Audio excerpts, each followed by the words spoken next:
झोपड़ी में रहता था। इस गरीब के घर एक दिन एक खूबसूरत शहजादी ने जन्म लिया जिसका नाम रखा गया महापारा। शहजादी महापारा बहुत खूबसूरत थी, लेकिन उसके माता पिता बहुत गरीब थे। महापारा के पिता जंगल में लकड़ियां काटकर बाजार में बेचते थे, जिससे उनके घर का गुजारा चलता था।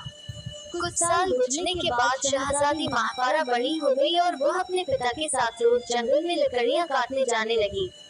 पर कुछ समय गुजरने के बाद महापारा के माता पिता बहुत बूढ़े हो गए तो शहजादी महापारा ने सारी जिम्मेदारियां अकेले उठानी शुरू कर दी। एक दिन महापारा जंगल में लकड़ियां काटने गई तो लकड़ियां काटते काटते वह एक तितलियों के जंगल में पहुंच गई, जहां बहुत सारी रंग बिरंगी तितलियां उड़ रही थी। महापारा इतना खूबसूरत जंगल देखकर बहुत खुश हुई। अब रोज महापारा उस जंगल में जाती, उड़ती तितलियों से खेलकर बहुत खुश होती। लेकिन महापारा को यह नहीं पता था कि वह जंगल एक जादुई जंगल था। इस जंगल की मालिक एक खतरनाक और जालिम जादूगरनी थी। एक दिन महापारा उस जंगल में आए तो वो जादूगरनी भी वहाँ आ गई और बोलने लगी, अच्छा तुम रोज यहाँ आती हो? तुम्हारी इतनी हिम्मत कि तुम मेरे जादुई जंगल में आ गई? शहजादी बहुत डर गई और बोली, मुझे पता नहीं था कि यह जादुई जंगल है। पर जादूगरनी को एक शिकार हाथ आ गया।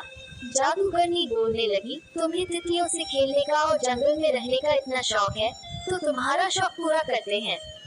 तुम्हें भी तितली बना देते हैं, फिर इस जंगल में आराम से रहना।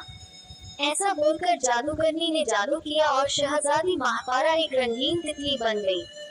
बेचारी शहजादी कुछ कर भी नहीं सकती थी और यह सोचकर परेशान थी कि अब मेरी बूढ़ी माँ और पिता का क्या होगा। उधर घर में शहजादी के माता पिता बहुत परेशान थे कि पता नहीं पूरा दिन गुजर गया और महापारा अभी तक घर नहीं आई। सोचते सोचते 3 दिन गुजर गए, लेकिन शहजादी महापारा अपने घर नहीं आई। उसके माता पिता बहुत परेशान थे। शहजादी, जो कि तितली के रूप में थी, अपने घर आकर अपने माता पिता को परेशान देखकर उन्हें बताना चाहती थी, पर कुछ बता नहीं पाती थी क्योंकि वह एक तितली थी। पर एक दिन जंगल में एक शहजादा शिकार करने आया जिसका नाम था गुलफाम।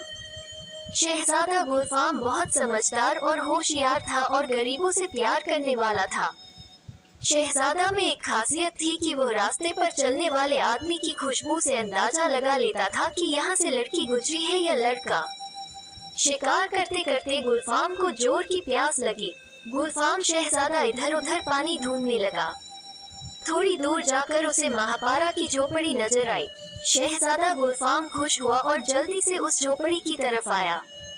जब गुलफाम अंदर आया तो महापारा की बूढ़ी माँ रसोई में खाना बना रही थी और बूढ़ा पिता एक कुर्सी पर बैठा था। गुलफाम ने अंदर आकर सलाम किया और बोला, बाबा जी, पानी मिल सकता है? शहजादा गुलफाम ने पानी पिया और हैरान होकर पूछने लगा, बाबा जी, आप दोनों तो बूढ़े हैं और ऊपर से यह खतरनाक जंगल, आपका गुजारा कैसे होता होगा?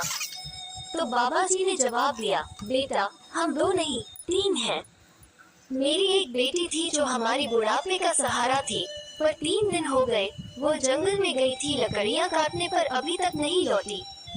हम दोनों बूढ़े हैं, अपनी बेटी को ढूंढ भी नहीं पा रहे।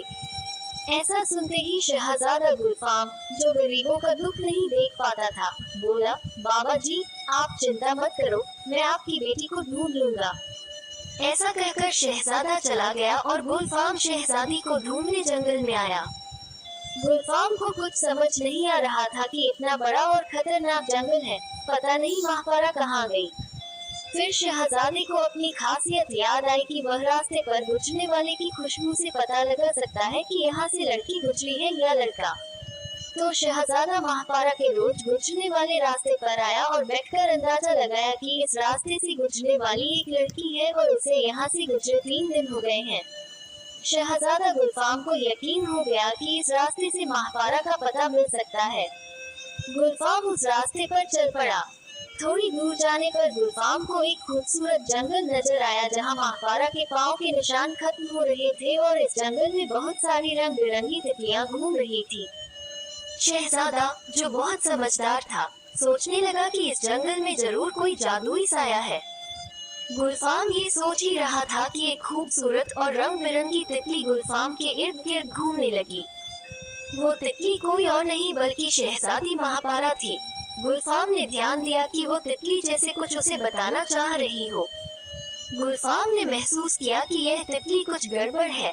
गुलफाम ने तुरंत उस तितली को पकड़कर अपने महल में लाया और आदेश दिया कि एक बड़े जादूगर को तुरंत बुलाया जाए। एक बड़ा जादूगर महल में आया और सलाम किया। हुजूर, क्या बात है, क्यों बुलाया? गुलफाम ने सारा माजरा बताया। जादूगर ने अपनी जादुई शक्ति से देखकर बताया, शहजादे गुलफाम, तुम ठीक हो। यह कोई तितली नहीं बल्कि एक लड़की है, जिसे एक बड़ी जादूगरनी ने अपनी जादू से तितली बना दिया है। इस जंगल में जो तितलियां थीं, वे सब तितलियां नहीं बल्कि लड़कियां हैं, जिन्हें उस अभागी जादूगरनी ने जादू से तितलियां बना दिया है। गुलफाम ये सुनकर हैरान हुआ, इतना बड़ा जुर्म। फिर शहजादे ने पूछा, इसका कोई हल? जादूगर ने बताया, कुछ दिन बाद चांद रात आने वाली है और इस जादूगरनी का एक मिशन है। 100 लड़कियों को वो तितलियां बनाकर चांद रात में बहुत शक्तिशाली हो जाएगी। अब इस जादूगरनी को बस 2 लड़कियों को तितली बनाना बाकी है, तो उसका मिशन पूरा हो जाएगा और फिर ये लड़कियां हमेशा तितलियां बनी रहेंगी। गुलफाम ने कहा, कोई हल? जादूगर ने बताया, चांद रात में इस जादूगरनी को खत्म करना होगा। मैं आपको एक जादुई छड़ी देता हूँ, पर याद रखना, चांद निकलने से पहले ये काम करना होगा। शहजादी गुलफाम ने वह जादुई छड़ी ली और जंगल की तरफ निकल गया। चांद निकलने से पहले गुलफाम उस जंगल में आकर जादूगरनी का इंतजार करने लगा। जैसे ही वह जादूगरनी आई, शहजादे गुलफाम ने उस जादुई छड़ी से जादू किया, जिससे वह जालिम जादूगरनी तबाह हो गई। फिर उस जंगल में जितनी भी तितलियां थीं, वे लड़कियां बन गईं। ये देखकर शहजादा बहुत जल्दी अपने महल वापस आया महापारा को देखने के लिए। जैसे ही शहजादा महल में आया, तो महापारा का सौंदर्य देखकर हैरान हो गया और शहजादी महापारा से बोला, क्या तुम मुझसे शादी करोगी? महापारा ने जवाब दिया, आपका बहुत बड़ा एहसान है मुझ पर। आपने मेरी जान बचाई। मैं आपसे शादी तो करूंगी, पर एक शर्त पर। मेरी बूढ़ी माँ बाप भी मेरे साथ रहेंगे। शहजादे गुलफाम ने कहा, जी हाँ, क्यों नहीं, आखिर वे मेरे भी माँ बाप हैं।